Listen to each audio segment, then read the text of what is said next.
Please, Daddy, don't kill me. My arm is hurting so much. Lily's voice quivered, each word soaked in fear and agony. She lay on a rough wooden table in the dimly lit basement, her small wrists bound tightly together, positioned over a single bowl that was slowly filling with her blood. The bowl, dark and ominous, sat at the table's edge, catching the steady stream that dripped from a deep cut in her wrist. The priest, her father, stood over her, his face gaunt and hollow, eyes locked in a feverish stare. In his trembling hand, a ceremonial knife glinted coldly in the flickering candlelight. His breath came in shallow, ragged gasps as he muttered ancient, desperate prayers, his voice low and fervent. He was convinced that this horrific act was the only way to save his son, Jacob. Lily's soft whimper broke through his trance, but the priest didn't respond. His mind was consumed by a singular goal, that this sacrifice, this ritual, would cure Jacob's autism, the condition that had imprisoned his son in a world of silence and darkness. He believed with every fiber of his being that Lily's blood was the key. Where's Mom? I need Mom. Please, Daddy, don't do this. Lily's voice was weak, her small body trembling with fear and pain, her strength ebbing away with each drop of blood. But the priest's resolve didn't waver. He moved to make another cut on Lily's other wrist, to speed up the blood flow. The bowl beneath her was already heavy with the dark, thick liquid, swirling ominously with each drop. Suddenly, the basement door burst open with a deafening crash. The priest jerked back, the knife slipping from his grasp. His breath caught as he turned sharply. At the top of the stairs stood Anna, her eyes wide with horror. She wasn't in a nightgown, but in the travel clothes she had worn earlier when he sent her away. Her unexpected return, caused by a broken-down car, brought her back earlier than he had planned. No! She screamed, her voice cutting through the air like a knife. What are you doing? Stop this! Stop this madness! Anna's voice was a sharp blade slicing through the priest's trance. Startled, he looked up as she lunged forward. She had to stop this, had to protect Lily, no matter the cost. The priest moved to block her, his body reacting out of desperation. He couldn't let her stop him, not when he was so close, not when Jacob's salvation was within reach. The two collided, their bodies crashing together with a force that sent the bowl tumbling off the table. Blood splattered across the stone floor, the dark liquid seeping into the cracks, the carefully drawn ritual circle smeared and broken. Anna, no! You don't understand! I have to do this. For Jacob! The priest shouted, his voice filled with a mixture of pleading and frustration. Anna didn't listen. She shoved him back, her hands clawing at the knife, trying to wrest it from his grip. She's our daughter! You can't do this! You're killing her! The struggle was frantic, both of them fueled by desperation. The priest tried to regain control, to finish what he had started, but Anna's interference had already ruined everything. The ritual was failing, slipping through his fingers like sand. The knife flashed in the dim light as they fought, each movement more frantic than the last. The priest, driven by a twisted sense of purpose, made one final attempt to push Anna aside, to silence her resistance so he could complete the ritual. But in the chaos, the blade found its mark. Anna gasped, a sharp, wet sound, her eyes widening in shock as she stumbled backward, her hand instinctively clutching her side, where the knife had sliced through fabric and flesh. Blood poured from the wound, dark and warm, soaking into her clothes. She looked down at the spreading stain, then back up at her husband, her expression a mix of confusion, pain, and betrayal. As Anna staggered, Lily screamed, a piercing, terrified sound that echoed off the stone walls. She thrashed against her bonds, desperately trying to free herself, her small hands tugging at the ropes that held her in place. But she was too weak, the blood loss draining her strength as quickly as it drained her will. Mommy! Lily's cry was choked, her vision blurring as she watched her mother collapse beside her. She struggled, but her movements grew weaker, her head lolling to the side as darkness began to close in around her. Her eyelids fluttered, and with a final whispered plea, Mom, Daddy, please. she slipped into unconsciousness, her body going limp. The priest stood frozen, the knife slipping from his grasp and clattering to the floor. He stared at his wife's lifeless form, his mind struggling to comprehend what had just happened. The blood, warm and sticky, coated his hands, the final remnants of his sanity slipping away with it. No! Anna! His voice was a broken whisper, filled with the horror of realization. Lily's soft cries were gone, replaced by the heavy silence of a ritual that had failed, of a soul slipping away. The priest, torn between his shattered wife and his unconscious daughter, collapsed to his knees beside them. I'm sorry. I'm so sorry. His voice trembling as he looked down at Lily. But the apology was hollow, meaningless in the face of what he had done. He reached out, his blood-stained hands trembling as they touched her cold cheek. Lily's eyes were closed, her body limp as the last of her strength had left her.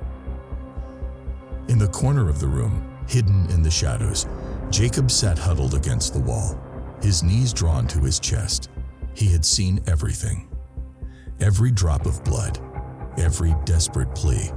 His wide eyes, once so full of innocent curiosity, were now empty, hollowed out by the horror he had witnessed. Jacob's mouth opened as if to scream, but no sound came out.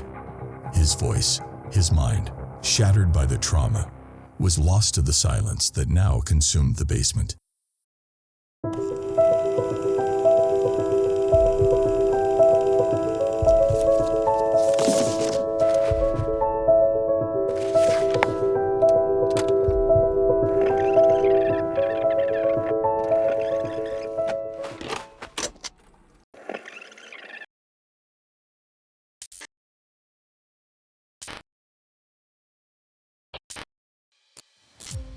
On September 12, 1996, the weathered farm stood as if frozen in time, its overgrown fields merging with shadowy woods.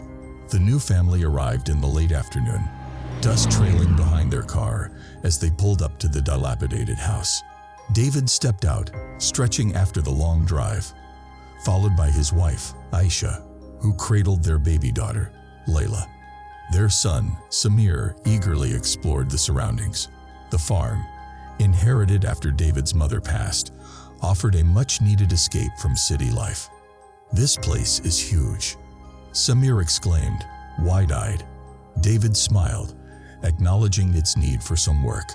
"It's ours," he said. As they unpacked, an older, imposing man approached them, Father Matthew. His gray-streaked hair and lined face couldn't hide the intensity in his eyes. Good afternoon. He greeted warmly, introducing himself.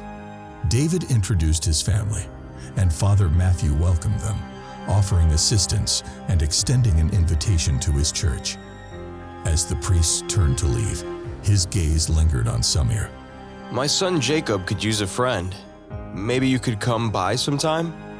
Samir hesitated but agreed with a nudge from his parents. The priest's smile grew, though his eyes remained unreadable. With that, he returned to his home, leaving the family to settle in. The next day, Samir decided to visit Father Matthew's house. He was greeted at the door by the priest, while Jacob sat quietly on the porch, staring vacantly at the fields. Jacob, the priest called softly, introducing Samir. Jacob looked up slowly, nodded, and stood with deliberate movements. The boys wandered around the yard, with Samir trying to engage Jacob in conversation, but getting little response. When they reached an old, weathered statue near the edge of the property, Jacob's expression changed. Fear flickered across his face. Just then, Samir's dog ran over and peed on the statue. Jacob's reaction was instant and violent. He lunged at the dog in a sudden fury. "Stop," Samir shouted, pushing Jacob back. Jacob, eyes wild, trembled as the rage drained from him. Jacob, come inside now. Father Matthew's stern voice came from the house. The priest appeared, his expression stern but tinged with fear. Jacob obeyed, slumping as he passed his father. The priest turned to Samir, his voice softening. I'm sorry. Jacob sometimes struggles to control himself. Please, don't take it personally. Still shaken, Samir nodded and left, but he couldn't shake the image of Jacob's wild eyes or the unsettling feeling about the place. That night, the wind howled, rattling the farmhouse windows and creaking the floorboards. Aisha and David were in bed when they heard a soft whimpering like a dog in pain. David sat up. "Do you hear that?" Aisha nodded, worried. Did you feed Tommy? "He must be stressed," David replied, grabbing a flashlight and heading downstairs with Samir. They searched the yard, but the whimpering had stopped, leaving an eerie silence. "Maybe he's just wandering," David said, trying to reassure Samir. "He'll come back in the morning." But by morning, the dog was still missing. Samir, convinced Jacob was involved, insisted, "It has to be him, Dad." David frowned. "We shouldn't jump to conclusions," he said, though the thought nagged at him. After breakfast, he decided to ask Father Matthew for help. David, anxious and unable to wait any longer, walked over to Father Matthew's house. The priest was outside, tending his garden with a calm demeanor. "Our dog went missing last night," David explained, worry clear in his voice. "Samir thinks Jacob might be involved. I hate to accuse anyone, but..." Wolves. There have been wolves around lately. They might have taken the dog. I'll send 2 men from town to help you search. Grateful, David called for Samir, and together with the 2 men, they headed into the woods. Father Matthew watched them go, his gaze calm but detached, making David uneasy. As they searched, the woods grew darker and more oppressive. After hours with no sign of the dog, one of the men finally said, "It's getting late. We should head back." Reluctantly, David agreed, but he and Samir lingered a moment longer. Just as they were about to leave, they heard rustling in the bushes, followed by Aisha's frantic voice.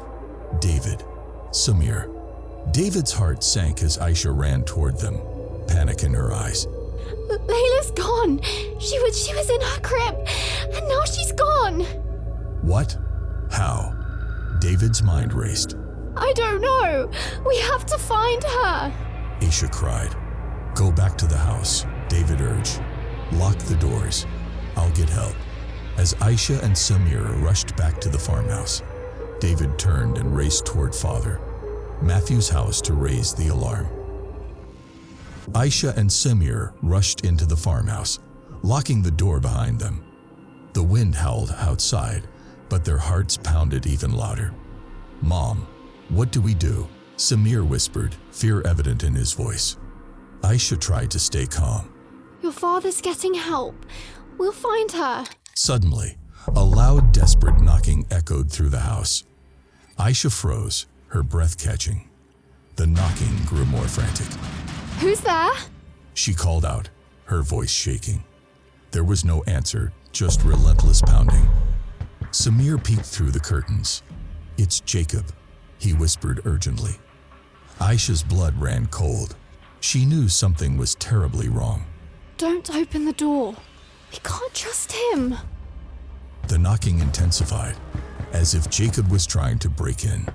Aisha grabbed a kitchen knife, her hands trembling. Then, just as suddenly, the knocking stopped, leaving an eerie silence. Moments later, the door burst open, and David rushed in with Father Matthew and 2 police officers. Aisha's fear turned to desperate hope. "What happened?" an officer asked, noticing the knife in her hand. Aisha quickly explained, while Samir added, "Jacob was here, knocking, but he didn't say anything." Father Matthew's face darkened. Jacob must have run away. He's not well. I'll take care of him. The police, trusting the priest, nodded. "Let's find your daughter," One officer said to David. As they prepared to search, Samir noticed blood on the doorframe. His heart sank. "Mom, it's Layla. She must be with Jacob." Without waiting, Samir bolted toward Father Matthew's house with Aisha, fueled by a fierce rage, close behind. Samir and Aisha reached Father Matthew's house just as the sun was dipping below the horizon, casting long shadows across the property. The house was eerily quiet, the only sound the wind rustling through the trees. Layla? Layla, where are you? Aisha called out, her voice filled with desperation. There was no answer, only the echo of her voice. Without hesitation, Aisha pushed open the door and stormed into the house. Her heart pounded in her chest, her mind consumed by the need to find her daughter. She wasn't someone who would back down. Not now, not ever. She would tear apart anyone who stood in her way. As they searched the house, Samir suddenly heard something. A faint, muffled cry coming from below. "Mom, it's coming from the basement," he shouted. Aisha's blood ran cold, but she didn't hesitate. She rushed to the basement door, throwing it open and charging down the stairs. The scene that met her eyes was like something out of a nightmare. There, in the center of the dimly lit basement, was Layla, tied up and crying softly. Blood was everywhere, on the floor, on the walls, on the altar that stood at the far end of the room. And standing over her, his face twisted with a mixture of desperation and madness, was Father Matthew, holding a blood-stained knife. Jacob was there too, tied to a chair, his eyes wide and terrified, as he watched the scene unfold. Aisha's rage boiled over. She didn't think, she acted. With a roar that could have stopped a charging bull, she grabbed a heavy iron candlestick from a nearby table and swung it with all her might, striking Father Matthew across the head. The priest staggered, dropping the knife and clutching his head in pain. But Aisha wasn't done. Her fury was like a wildfire, consuming everything in its path. Just as she raised the candlestick to strike again, Samir shouted, "Mom, stop. Layla's okay. It's not her blood. It's Tommy's." Aisha froze, her breath coming in ragged gasps. Layla was crying, but she was unharmed, her tiny body shaking with fear. The blood that covered the room wasn't hers, it was the dog's. Father Matthew, now slumped against the wall, groaned in pain, his hand clutching his bleeding head. The fight had left him, and he looked up at Aisha with a mixture of fear and resignation. Why? Why would you do this? Aisha demanded, her voice shaking with fury. Father Matthew didn't answer. He simply closed his eyes, as if praying for forgiveness. But there would be no forgiveness here. Aisha, breathless from the confrontation, grabbed Layla and Samir, rushing back to the farmhouse. She quickly packed, left a note for David, and drove away to ensure the children's safety. After dropping them off, she drove back to the farmhouse. Determined to confront Father Matthew, David returned to the house after the failed search. Finding Aisha's note, alarmed, he called the police, who joined him to confront the priest. Father Matthew, though disheveled, maintained his composure, claiming, "I was only trying to help Layla. She showed signs of polio, and I knew an ancient way to cure her." The police, hesitant to act against the well-respected priest, issued only a warning. Unconvinced, Aisha and David pressed for further investigation. Aisha approached the traumatized Jacob, who remained silent. With David's encouragement, Jacob shakily drew a crude outline of the statue on Father Matthew's property. Realizing what it meant, Aisha and David rushed to the statue and began digging. The police arrived, but by then, skeletal remains had already been unearthed. Anna and Lily, Father Matthew's wife and daughter, confronted with undeniable evidence, Father Matthew broke down, confessing, "When God stopped listening, I had no choice but to turn to other forces. I needed to save Jacob." Jacob's trauma deepened as he saw the remains of his mother and sister. The police arrested Father Matthew, and the once trusting community was left in shock. grappling with the revelation that their beloved priest had descended into satanic rituals in his desperation. The family left the town, burdened by the horrors they had endured. The old farmhouse, now abandoned, became a silent, cursed relic. Though Layla was safe, the terror of that night would haunt them forever. Jacob saw me and Mommy when they found us, and I think it shattered something inside him. They took Daddy away, and everyone was horrified, whispering about the terrible things he had done. The house became cold and empty, a place nobody dared to visit anymore. Layla survived, but Daddy killed the dog because he couldn't stand it disrespecting our grave. I wish I had survived too.